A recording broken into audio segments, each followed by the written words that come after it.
নমস্কার, আপনারা দেখছেন নন্দিতা রান্নাঘর। আজকের আমি বানাবো বিনা খরচে দোকানের মতো ফুচকা।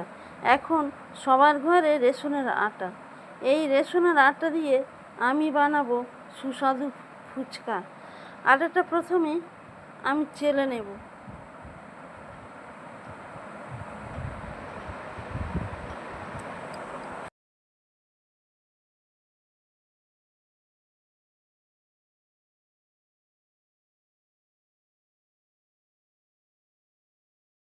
দেখছেন আটাটা একদম কিরকিরে। এই শুধু আটা নেব, এত কিচ্ছু দেব না। জল দেবো আমি অল্প অল্প করে, অল্প অল্প করে জল দিয়ে মাখতে থাকবো। আটাটা একটু শক্ত করে মাখতে হবে।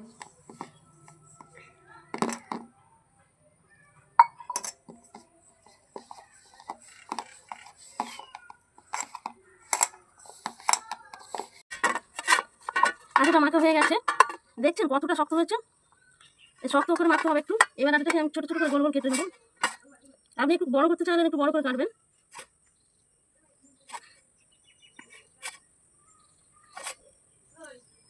ব্যাস,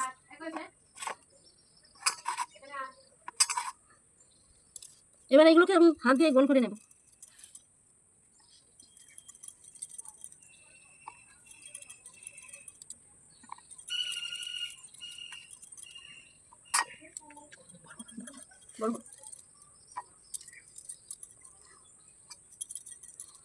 আমি এইভাবে সবগুলোকে করে নেব। একটু তেল দিয়ে এটা করে নেব যাতে না গায়ে আটকে যায়।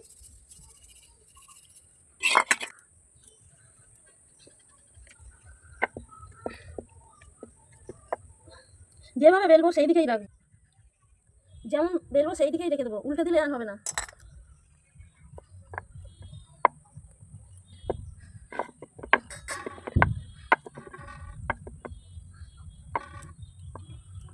স্টার্ট। এইভাবে আমি সবগুলো বেলে নেব। একটু পাতলা করে বেলতে হবে। তেল দিয়েছি, তেলটা গরম করে নিয়েছি। এবার ফুচকাগুলো ছাড়বো, হালকা করে চেপে ধরবো, ধরলে সব ফুচকা ভেজে যাবে, এই ফুলে যাবে।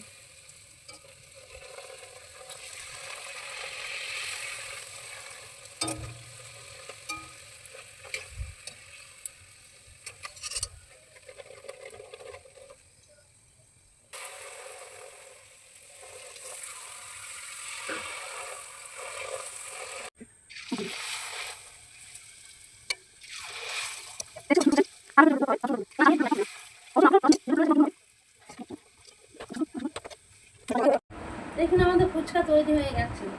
দেখুন কত সুন্দর ফুলেছে, দেখুন প্রত্যেকটা কতটা মজা হচ্ছে। দেখুন, দেখছেন এরকম মজমচে হয়ে গেছে। আর কিছু ফুচকা ফোলেনি, কোন তো অসুবিধা নেই। দেখুন এইগুলো ফোলেনি, কিন্তু এগুলো চুরমুর করা হবে। এগুলো চুরমুরের জন্য বেশ। আর আপনার যদি মনে হয় দু চারটে নরম আছে, সেগুলো আপনি মুড়ির টিনের মধ্যে দিয়ে দেবেন। দেখবেন সকালবেলা উঠে দেখবেন একদম মজমচে হয়ে গেছে। ফুচকাগুলো এখন টক জল আর আলু ভাত দিয়ে খাওয়া হবে। ফুচকা বানানো আপনাদের যদি ভালো লেগে থাকে তাহলে চ্যানেলটিকে লাইক করে সাবস্ক্রাইব করে দেবেন। ধন্যবাদ। দেখুন কত সুন্দর ফুচকা হয়েছে, কত সুন্দর মজমচে আর কত সুন্দর ফুলেছে। দেখুন খেয়ে দেখা যাক।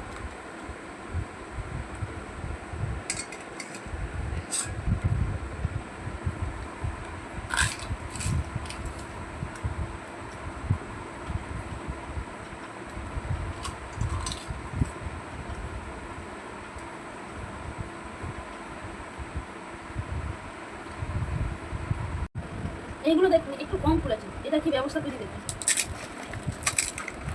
চুরমুর বানাবো।